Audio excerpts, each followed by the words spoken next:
Hello everybody, welcome back to another video with Lim Reviews. Now in today's video, we're going to be checking out Honor's latest device, the 50 Lite, and that device just landed here in Malaysia for a very affordable price point. I in fact was quite surprised when I found out about the price, but before we do that, let's just check out the device. I have it right here, and I have this in the silver color, although it does not look very silver. Alright, so in terms of the price, what's so special about it and how much is this in Malaysia? Well, it's going for under 1,000 ringgit, just 999 for only one spec. It comes with 8GB of RAM and 128GB of internal memory. That is not expandable. So that's just surprising. I think it is a fantastic price here for the kind of device that you're getting, especially since it looks pretty good as well.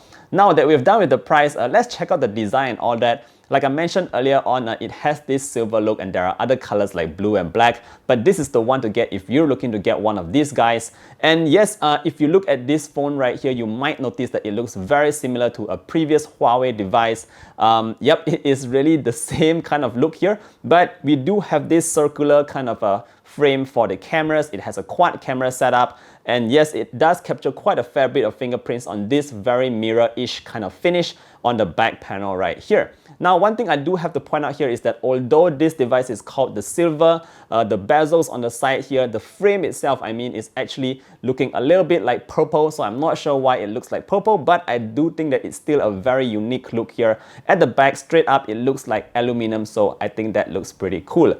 Now, if I just draw your attention to the sides here, we do have a fingerprint scanner on the right side, and if you look on the bottom here, you have your Type-C port together with a single firing speaker, so there's no dual stereo speakers here, just a single firing one. But the good news here is that you do still have the headphone jack at the top portion. Alright, so now let's flip the device and talk a bit about the front.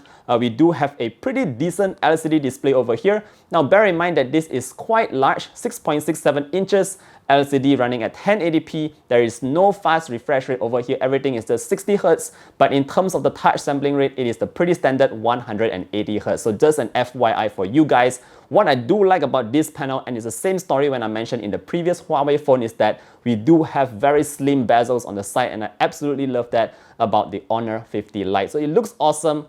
In fact, in terms of the LCD quality over here, we're getting one of the best LCD displays in the market right now because Honor actually gave us a very good panel. And what I mean by that is that saturation levels are actually very good. It has very strong brightness levels, and the contrast levels are especially good for an LCD panel like this as well. Now, what I did not really like is that pill-shaped cutout at the top left corner over here. There is only one single selfie camera at the front. It's a 16 megapixel unit, but at the side there, I think it might be a proximity sensor. I'm not too sure what that is, but we do have this rather large pill-shaped cutout on the top left corner, so that's just for you guys to know.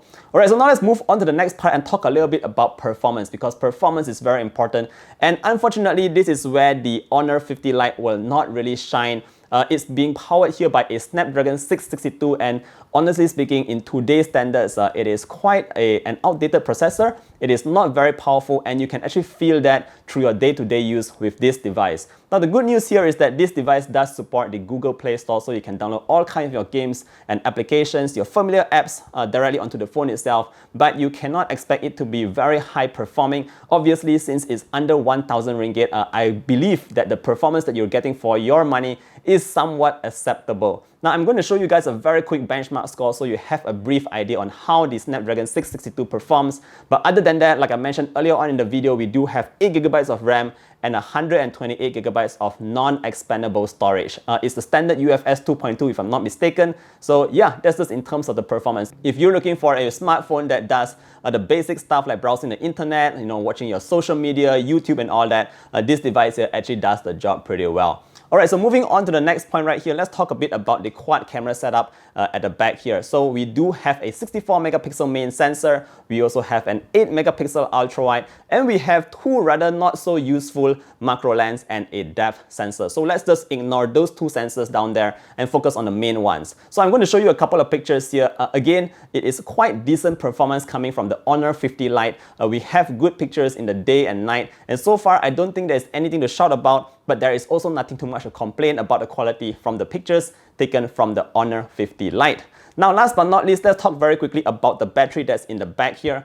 We do have a 4300 mAh battery, and it does support 66 watt fast charge, which, by the way, the charger does come in the box. Now, bear in mind that you can get from 0 to 40% in apparently about 10 minutes. So yes, still fairly fast, although not the fastest, but I think it's a decent speed at this price point. Now, last but not least, before we go, we always have to talk about haptics. And for this guy right here, yes, since it's quite a budget device here, I did not expect it to come with any great haptic system. You do get a very normal kind of vibrating motor in here, so you don't have that kind of very nice haptics and all that. But again, at the price of less than 1,000 ringgit, I can forgive it for that. Alright guys, bottom line is this is a pretty affordable phone, again coming from Honor. Again, I did not expect it to come in at less than 1,000 ringgit, and I think it's quite decently spec'd here. You can't really compare it to the cheapest phones in the market, but you're actually getting a pretty solid build quality device here, quite nice looking as well with this design at the back. And yeah, you do get a pretty fancy LCD display at the front with minimal bezels.